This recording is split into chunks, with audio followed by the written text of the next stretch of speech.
أعوذ بالله من الشيطان الرجيم بسم الله الرحمن الرحيم الحمد لله رب العالمين والصلاة والسلام على رسول الله محمد وعلى آله وأصحابه أجمعين Баршаларыбызны да юктан бар кылып, безне үзенең күпме генә санасак та санап бетерә алмаслык, күпме генә сөйләсәк тә сөйләп, аңлап бетерә алмаслык хөрмәтләрендә, киң нигъмәтләрендә яшатучы Раббыбыз Аллаһ Тәгаләгә мең шөкерләребез, мактау һәм луглауларыбыз булсын. Җирләргә дә, күкләргә дә Аллаһ Тәгаләнең рәхмәте булып килгән, безнең өчен иң кадерле, иң сөекле булган, хәтта безне тудырып үстергән әти-әниләребездән дә, үзебез үстерә торган бала аныкларыбыздан да, үзебездән дә хәерлерәк, сөеклерәк булган Пәйгамбәребезгә күңел түрләребездән чыккан дугаларыбыз Аллаһ Тәгаләнең сәламе һәм салаваты булсын. Кадерле Мөселман кардәшләрем, изге җомга көннәребез мубарак булсын. Имам кешенең аның инде җомга җитә башласа, бу җомгада нәрсә сөйләрмен микән, нинди вагазлар, хутбалар әзерләрмен микән дип инде мәшәкате башлана, ләкин менә бу нишлисең, ничә елларда беренче җомга, монда инде җомга алып барасы юк. Җомгага әзерләнәсе юк, чөнки күп мәчетләрдә җомгаларны укымадык, дөньяның күп мәчетләрендә укылмады, авыру таралу сәбәпле. Ләкин шулайда инде миңа имам буларак үз нәфесемне бераз туендырырга кирәк бит, нинди дә булса насихат сөйләп. Һәм әлбәттә мөселман кардәшләребез дә өйдә, күпчелек вакыт өйдә булу сәбәпле мәчеттән, җәмәгатьтән мәхрум булып торалар. Һәм әлбәттә бу безнең күңелләребезгә тәэсир итә. Мөселманның, чөнки асылда аның бит күңеле мәчеткә баргач, шунда җәмәгатьтә катнашкач, җомгаларда вагазлар тыңлап, дугалар кылып, зикр тәсбихлар әйтеп кайткач, күңел күтәрелә. Ләкин хәзер күп кардәшләребез моннан мәхрум. Шуңа күрә бераз гына инде сезгә дә рухи ризык, бераз гына һава, сулыш кирсен өчен җомга хутбасы дип әйтмәсәк тә, җомга насихатын җиткерәсем килә. Әлбәттә, һәрбер нәрсә Аллаһның әмере белән, һәрбер нәрсә Аллаһның кодрәте белән, Аллаһ Тәгаләдән узып, беркем дә бер нәрсәдә эшли дә, бер нәрсәгә ирешә дә алмый. Шуңа күрә без Аллаһның кодрәте астында, Аллаһның рәхмәте астында яшибез. Һәм әгәр дә без мөселманнар беләбез, Аллаһ Тәгалә үзенең яраткан бәндәсе, иманлы бәндә каршында ул бәндәсе ашкынган, ул бәндәсе теләгән ниндидер бер хәерлелек ишеген яба икән. Бүген без беләбез, бездән Аллаһның йортлары, мәчетләр, җәмәгать намазлары, җомга намазлары, мәдрәсәләр, Коръән дәресләре бергәләп җыелып, шушы сабак алулар, бу ишекләр иң хәерле ишекләр безнең өчен, алар ябылды. Алар ябылды. Әлбәттә, моңа күңел төшә. Әлбәттә, без имамнарның да күңелебез төшә, төркем кешеләрне каршы алмагач, аларга хезмәт күрсәтеп, аларның күңелләрен күтәреп, кайтарып җибәрә алмагач, күңелләребез төшә, безнеке дә. Ләкин без беләбез. Аллаһ Тәгалә, без шуңа инандык. Аллаһ Тәгалә әгәр дә яраткан бәндәсе каршында бер хәерлелек ишеген япкан икән, димәк, ул аңа тагын да хәерлесен ачкан. Аллаһ, ул дөнья эше буламы? Ниндидер безнең гыйбадәт эшләре буламы? Аллаһ Тәгалә бигрәк тә менә дөньяда бит без күп еллар кай вакыт нәрсәгәдер ашкынабыз, безнең нәрсәдер эшлисе килә, кемдер нәрсәдер төзи, сәүдәгәр үзенең сәүдәсен ясарга тырыша, ләкин бер көнне Аллаһ ишекне ябып куйды. Күңел төшә. Теләгәнеңә ирешә алмадың, дугалар кылган идең, ләкин мөселман кешесе белә. Аллаһ синең каршыңда бер хәерлелек ишеген ябыр алдыннан аның тагын да хәерлерәген ачкан. Шуңа күрә хәтта монда гыйбадәт, гыйлем алу мәсьәләсендә дә әгәр дә Аллаһ Тәгалә безне бүген мәчетләрдән мәхрум иткән икән, әлбәттә монда уйланырга кирәк, ниндидер сәбәп белән, чөнки эпидемия, ул менә бу карантин режимы, алар бит бөтенесе дә сәбәп. Ләкин аның төп сәбәбе астарак булырга мөмкин. Шуңа күрә Аллаһ безне дә ни өчендер үзенең йортларыннан мәхрүм итә, ерагайта, бәлки безгә бераз гына моның кадерен белергә кирәктер. Бәлки моңа каралы рәхәтләнеп мәчеткә барып, беркем сине туктатмый, беркем документыңны сорамый, кая барасың дип әйтми, рәхәтләнеп мәчеткә барып, мәчет ачык кирип, намаз укып, тәһарәтләр алып, кайтып китү ул чыннан да зур нигъмәт икәнлеген бәлки аңларга вакыт җиткәндер. Аллаһ безне шулай тәрбиялидер. Чөнки кай вакыт менә зарланабыз бит. Аллаһ Тәгалә төне буе башыңа авырттыра, тишеңне сызлата да, шуннан уйлап куясың, төнне белән бер җирең авыртмаса да, ул нигъмәт икән дип. Шуңа күрә Аллаһ Тәгалә бер ишекне япкан икән, икенчесен ачкан. Пәйгамбәрбез саллаллаһу алейхи ва салламны Мәккәдән куып чыгардылар. Ул килде Мәдинәгә һәм Мәккәдә төзи алмаган мөселман җәмәгатен Мәдинәдә төзеде һәм соңыннан Мәккәгә кайтты. Шуңа күрә сиңа нинди генә халат ирешмәсен, син аны файдалы итеп куллана белергә тиеш. Шуңа күрә без бүген өйләрдә торабыз икән, әлхәмдүлилләh, гаиләбезгә игътибар бирергә мөмкинлек артты.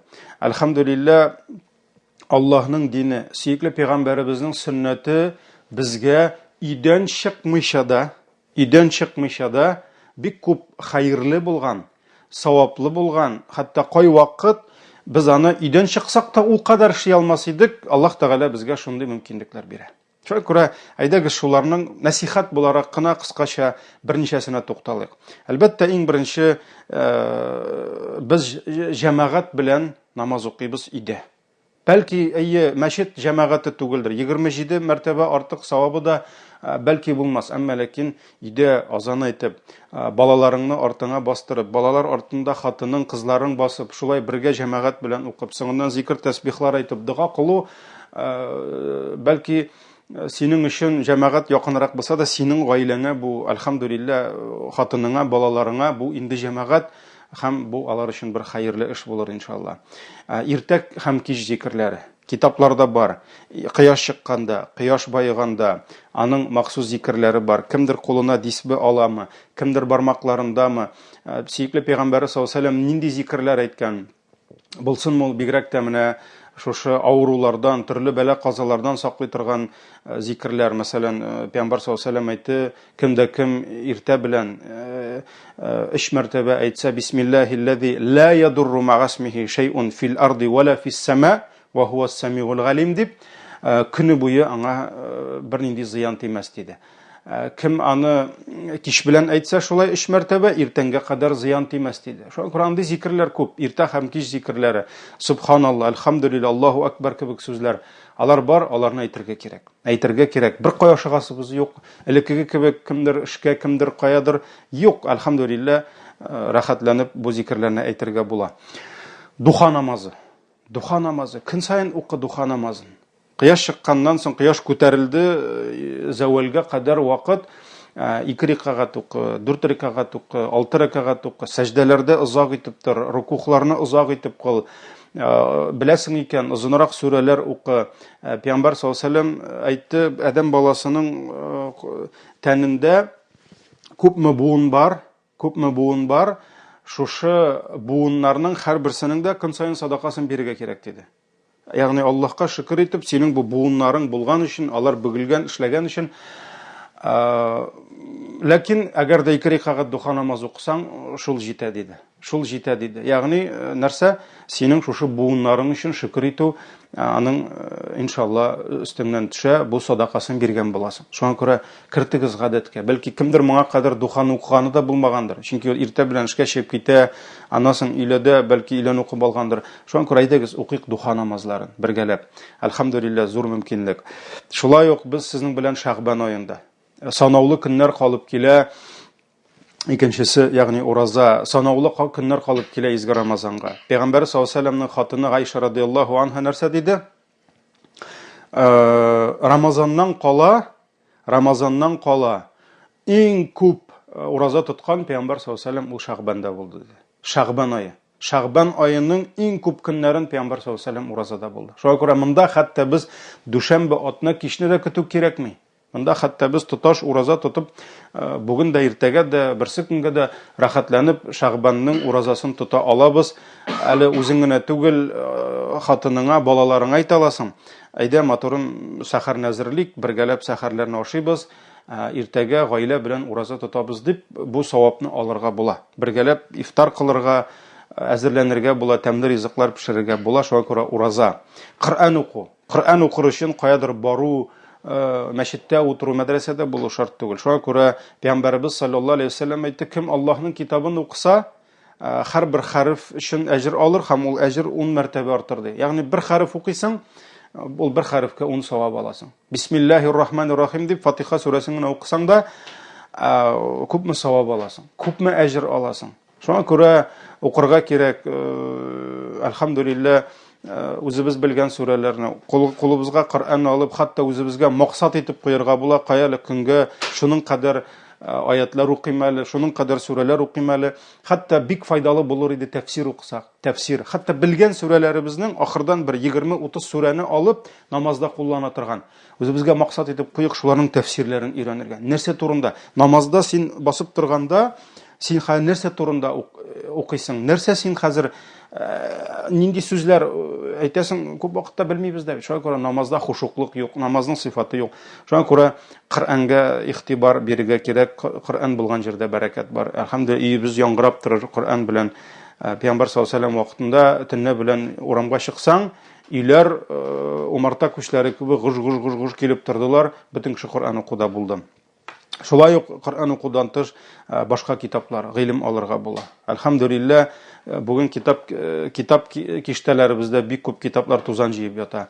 Пәйгамбәр саллаллаһу алейһи ва саллямның иң беренче әйттек тәфсир китаплары булсын. Пәйгамбәр саллаллаһу алейһи ва саллямның сирасы, тормыш рәвешен өйрәнергә була. Бүген безгә интернет бик күп, YouTube булсын, башка каналлар безгә әлбәттә кирәк белгән шүпшәр күп булса да, ләкин без мөселманнар аның кирәген алабыз.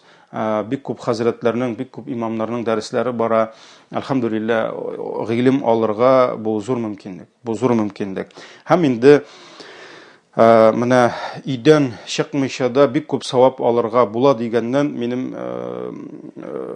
төгәлрәк дәлил буларак, инде мисал буларак Пәйгамбәр саллаллаһу алейһи ва саллямның бер хадисен китерәсем килә. Һәм монда бигрәк тә менә бу өлкән кешеләргә аерым насихат. Ни өчен? Чөнки менә бу карантин вакытларында, минемчә, безнең һәр даим көненә 3, 4, 5 мәртәбә намазга йөргән аксакалларыбызга, һәр вакыт мәдрәсәләрне калдырмый килгән, Коръән укып, тырышып йөргән апаларга, бигрәк тә авыр мәчеттән, мәдрәсәдән мәхрүм булу. Ни өчен? Чөнки без яшьләр, аны дөресен әйтергә кирәк. Бар яшьләр, алар нинди генә гамәл булмасын, ничектер үзләренә юаныч табалар, үзләренә ниндидер кемгәдер менә хәтта Раббым мине кешерсен, ләкин андыйлар да бардыр. Кемдер шушы карантинга сөенүчеләр дә бар. Кара, җәмәгатькә дә йөрисе юк, мәшәкатьләнәсе дә юк. Өйдә генә укып ятабыз дип, менә өлкән буын, алар ничектер башка төрле. Шуңа күрә ул көн саен 5 мәртәбә намазга барып өйрәнгән, мәчеткә барып өйрәнгән бабайларга бик авыр. Хәтта үземнең сөйләшкәнем бар. Юк, барыбер барам, хәзрәт, барасым килә, мин авырыйм, ширлим, мин бармасам. Хәтта әйтүчеләр бар, шир йоксын, үлсәм үләм, ләкин мәчет юлында үләм дип әйтүчеләр дә бар. Әлбәттә, ихласлы кешеләребез бик күп. Менә шуңа күрә өйдән чыкмыйча да бик күп савап алырга була дигәннән, мин инде менә өлкән буынга шундый бер юаныч буларак хадис китерәсем килә. Бу хадис Имам Ахмад һәм Бәйһақи риваятларында килә. Көннәрдән бер көнне Умму Һани. Кем ул Умму Һани? Ул Пәйгамбәр саллаллаһу алейһи ва саллямның абыйсы, дядясы була инде, Абу Талибның кызы. Димәк, Умму Һани Пәйгамбәр саллаллаһу алейһи ва саллямның тудыкасы була дип инде, туганнан туган була. Шулай бит. Һәм менә шушы Умму Һани әйтә, бер вакыт Аллаһның илчесе саллаллаһу алейһи ва саллям минем янымнан үтеп барганда, мин аңа шундый сорау бирдем ди. Я Расулаллаһ, Аллаһның илчесе, мин инде олыгайдым. Ягъни картайдым һәм зәгыйфләндем. Инде күп итеп хәрәкәт итә алмыйм, чыгып йөри алмыйм. Бәлки яшьрәк вакытында тырыш булгандыр, хәзер инде күрәдер, яшь барган сайын аяклар да тыңламый, хәл дә бетә. Шуңа күрә элек кылган тырышлыкларын бәлки хәзер кыла алмыйдыр, элек җыйган савапларны бәлки хәзер җыя алмыйм дип кайгырадыр, һәм Умму Һани әйтте: "Я Расулаллах, мин инде олыгайдым ди, зәгыйфләндем ди, син миңа ди шундый гамәл, шундый саваплы эш өйрәт әле ди, мин аны утырган килеш кенә кылырлык булсын ди." Әлхәмдүлилләх, Аллаһ разый булсын шушы хатыннан, шушы Умму Һанидан. Ул бу сорауны бирмәгән булса, без кем әйтмешли, без дә моны ишетмәгән булыр идек җавабын. Чөнки ул сорауга бирде, Пәйгамбәр саллаллаһу алейһи ва саллям бөтен өммәткә җавап бирде, бөтен өммәткә сөенеш килде. Шуннан соң Пәйгамбәр саллаллаһу алейһи ва саллям әйтте: "Ничек итеп зәгыйфләнгән, улыгайган кешегә утырган килеш кенә бик күп савап җыярга?" Пәйгамбәр саллаллаһу алейһи ва саллям әйтте: "Саббихиллаһа ми'ата тасбиха." Син диде 100 мәртәбә тәсбих әйт диде. Нәрсә ул тәсбих? Субханалла дип әйтү. 100 мәртәбә. Менә утырасың да, бармакларыңдамы, кулыңа дисбе аласыңмы, аерма юк. 100 мәртәбә тәсбих әйт диде. Һәм бу синең диде, Аллаһ юлында Исмагыйльнең нәселеннән 100 кулны азат иткән әҗр алырсың диде. 100 кулны. Уйлап карагыз. Менә әлхәмдүлилләh бүген кыллык юк. Шуңа күрә без аның нәрсә икәнен аңлап та бетерә алмыйбыз. Ләкин тарихта без беләбез, кыллык булды. Һәм кешеләрнең булды кыллары, һәм кыл ул әйбер кебек булды, ул товар кебек булды. Аларны үзләренә хезмәт иттерделәр. Кирәк булса базарга чыгып саттылар, икенчене сатып алдылар. Әлбәттә, кылның кешенең инде бәясе бәлки сыйыр бәясеннән, дөя бәясеннән бәлки артыграк булгандыр, бигрәк тә сыйфатлы кыл, хезмәтчен, сәламәт булса, ләкин ул барыбер әйбер булды. Һәм аны сатып алып, бер-берсенә бүләк итеп яшәделәр. Һәм ислам килгәч беләбез, ул бик күп көч куйды. Пәйгамбәр саллаллаһу алейһи ва саллям бик күп көч куйды шушы кыллыкны бетергә. Һәм исламда иң хәерле, иң саваплы гамәлләрнең берсе булып торды кыл азат итү. Яки син үзеңнең кылың әйтәсең, булды, син азат, мин сиңа бүләк итәм, иреклек, азатлык бүләк итәм, һәм шуның белән бик күп савапка иреште. Яки акчасын җыеп базарга барып, кылны сатып алып, шул кылны азат итте. Менә бу иң саваплы эшләрнең берсе иде. Иң саваплы садакаларның берсе иде. Һәм беләбез, булды сахабалар, булды галимнәребез үз заманнарында алар акча җыйдылар. Үз гомерендә бер кылны булса да сатып алып, аны азат итеп, шул савапны алырга. Һәм иң күп садака бирүчеләрнең берсе ислам тарихында ул инде булды Госман ибн Гаффан, Пәйгамбәр саллаллаһу алейһи ва саллямның кияве дип әйтәбез, шулай бит, ике кызының ире булды. Һәм Госман ибн Гаффан халиф, хулафа ар-рашидин, ул бик күп куллар азат итте. Бик күп, әлбәттә, акчасын да эшли белде, башы да эшләде, зирәклеге дә нык иде, ихласлыгы бик күп иде. Аллаһ аннан разый булсын. Әйтәләр, ул һәрбер җомга чыгып базардан кыл ала иде һәм шул кылны сата иде ди. Шуңа күрә сира китабын язучы галимнәр әйтә, ул үз гомерендә 2000-нән артык кылны азат итте ди. Ягъни уйлап карагыз, 2000 ул бит инде ничә авыл аларга азатлык бүләк иткән. Менә әз генә безнең азатлыкны хәзер шикләделәр. Рәхәтләнеп мәчеткә бару, кая телисең шунда бару шикләнде, инде рәхәт түгел. Шулай бит, әле башланды гына. Әле тагын бер атнадан ничек булыр күңелләр, кемдер ир белән хатын талашып бетергә мөмкин, тегесе бусы, Алла сакласын. Шуңа күрә нәрсә рәхәт түгел икән. Әз генә дә азатлыкны бирәсе килми. Менә уйлап карагыз, исламда кылны азат итү бик күп савап. Пәйгамбәр саллаллаһу алейһи ва саллям Умму Һанигә нәрсә диде? Өеңдә утыр, үз урыныңда утырган килеш 100 мәртәбә тәсбих әйт, 100 кылны азат иткән булырсың диде. Исмагыйль нәселеннән диде. Монсы инде нәрсә дигән сүз? Гарәпләрдә иң хөрмәтле нәсел ул Исмагыйль нәселе. Шуңа күрә кылларның да гадиен түгел, иң мәртәбәлесен, иң дәрәҗәлесен 100-не азат иткән кебек булырсың диде. Шуннан соң Пәйгамбәр саллаллаһу алейһи ва саллям дәвам итте. Урысча әйткәндә это еще не все. Вахмадиллаһа ми'ата тахмида, 100 мәртәбә тахмид, хәмид әйт диде. Ягъни әлхәмдүлилләh. Әлхәмдүлилләh дигән сүз Аллаһ Тәгаләгә хәмид мактау булсын дибез. Без гадәттә инде ничек хәлләр дисәләр, әлхәмдүлилләh дип әйтәбез. Кай вакыт Аллаһка шөкер дибез, хәтта сораучылар бар, аның аермасы бармы дип. Әлбәттә, аларның аермасы бар, һәм ул берсе татарча, берсе русча гына, гарәпчә булганга гына түгел. Аллаһга шөкер, ул сиңа Аллаһтан ниғмәт килсә, Син шул нигъмәткә рәхмәт әйтеп, Аллаһка шөкер итәсең. Ягъни сиңа килде хәерлелек, синнән китә. Хәмид галимнәребез әйтә, ул Аллаһны мактау нигъмәт өчен генә түгел. Аллаһ Тәгаләнең булган өчен, аның бөеклеге өчен, ул бөтен галәмнәр белән идара иткәне өчен, күкләрдән яңгырлар яудырган өчен, җан алучы, җан бирүче булган өчен, аның камил сыйфатлары өчен. Шуңа күрә әлхәмдүлиллаһ дигән сүзнең мәгънәсе зуррак, Аллаһка шөкер диюгә карый. Шуңа күрә Пәйгамбәр саллаллаһу алейһи ва сәллям әйтте, әлхәмдүлиллаһны әйт диде 100 мәртәбә, һәм син Аллаһ юлында җигелгән, йөгәнләнгән 100 атны Аллаһ юлында садака иткән кебек булырсың диде.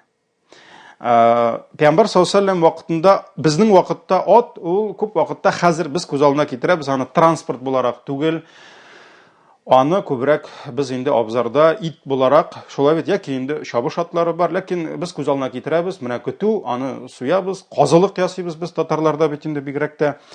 Без шулай күз алдына китерәбез. 100 ат, күпме казылык чыга икән, моннан шулай бит тәмләп ашарга була. Пәйгамбәр саллаллаһу алейһи ва сәллям вакытында ат, ул аның әһәмияте зуррак булды. Әлбәттә, гарәпләр бүген дә казылык ашамыйлар. Ат ашамыйлар, чөнки гарәпләрдә ул бигрәк тә гарәпләрнең ул бер инҗи бөртеге булып тора. Ат, шуңа күрә алар харам булмаса да ашамыйлар. Пәйгамбәр саллаллаһу алейһи ва сәллямгә гаскәр җыярга кирәк иде. Илне, җәмгыятьне, өммәтне сакларга кирәк иде. Аның өчен нәрсә? Техника кирәк, боевая техника кирәк, атлар кирәк. Ул ат мондый гына түгел, җигелгән булса тагын да зур бәхет. Чөнки аны бит әле җигергә кирәк, йөгәнен табырга кирәк, тегесен, монсын. Шуңа күрә Пәйгамбәр саллаллаһу алейһи ва сәллям нәрсә диде? 100 мәртәбә хәмид сәна әйтсәң, әлхәмдүлиллаһ дип әйтсәң, Аллаһ юлына 100 атны җигеп, әзерләп чыгарып җибәргән кебек булырсың дип әйтте. Шуңа күрә карагыз, Аллаһның рәхмәте, әле күп акчасы була торып та, кеше 100 аттан садака бирә алмый, үз урынында утырып та шундый савап җыя ала икән. Һәм соңгысы Пәйгамбәр саллаллаһу алейһи ва сәллям алга таба, әле соңгысы түгел, ва каббириллаһ ми'ата такбира, 100 мәртәбә тәкбир әйт диде. Аллаһу акбар, Аллаһу акбар. Дисмеңне аласыңмы, кулдамы? Аллаһу акбар, Аллаһу акбар. 100 мәртәбә тәкбир әйт диде. Һәм бу синең диде, таза булган, симез булган, Мәккәдә булган 100 дияне корбан итеп, шул кабул булган корбаннарының әҗере булыр диде. Ягъни уйлап карагыз, 100 мәртәбә Аллаһу акбар дип әйтәсең, димәк син 100 таза, симез Мәккәдә, чөнки хәдистә дия дип кенә килми, бәдәнә дип килә, бәдәнәне барыбер күбрәк шул Мәккәдәге булган дияләр дип әйтәләр инде атлар, ниләр сыерлар. Шуңа күрә Мәккәдә булган, кабул булган 100 дияне син корбан иткән әҗер булырсың ди, әҗергә ирешерсең диде. Әлхәмдүлиллаһ, бу да зур нигъмәт. Әле без күп вакытта бер сарыкны корбан итә алсак та корбан бәйрәмендә сөенәбез, ә монда 100 дия Мәккәдә һәм кабул булган. Һәм ваһаллили ми'ата тәһлилә, һәм 4нче насихатында Пәйгамбәр саллаллаһу алейһи ва сәллям әйтте, 100 мәртәбә тәһлил әйт диде. Тәһлил чыгу, ул инде безнең күп вакытта мәрхүмнәргә дип кергән гадәткә, ләкин тәһлил ул көн сайын. Пәйгамбәр саллаллаһу алейһи ва сәллям күбрәк әйтегез тәһлил диде. Ягъни ла илаха иллаллаһ дигән сүз, Аллаһтан башка гыйбадәткә лаек булган һичбер илаһ юк, ул бердән бер хак илаһ дип әйт диде. Һәм синең шушы әйтүең ди җир белән күк арасын тутырыр диде. Ягъни җир белән күк арасында күпме ара, күпме зурлык булса, шушыны әҗер савап белән тутырыр диде. Һәм ул көнне диде, берәүдән дә бу кадәр саваплы гамәлләр күкләргә ашмас диде гамәл, илля мәгәр синең кебек әйтүче булса гына диде. Ягъни аның кебек саваплы эшне беркем дә эшли алмас ул көнне ди, мәгәр синең кебек эшләүче генә, ягъни нәкъ шулай 100 мәртәбә тәһлил әйтүче генә булыр диде. Менә бу хадис, субханаллаһ, Имам Ахмад һәм Бәйхақи риваятларында килә.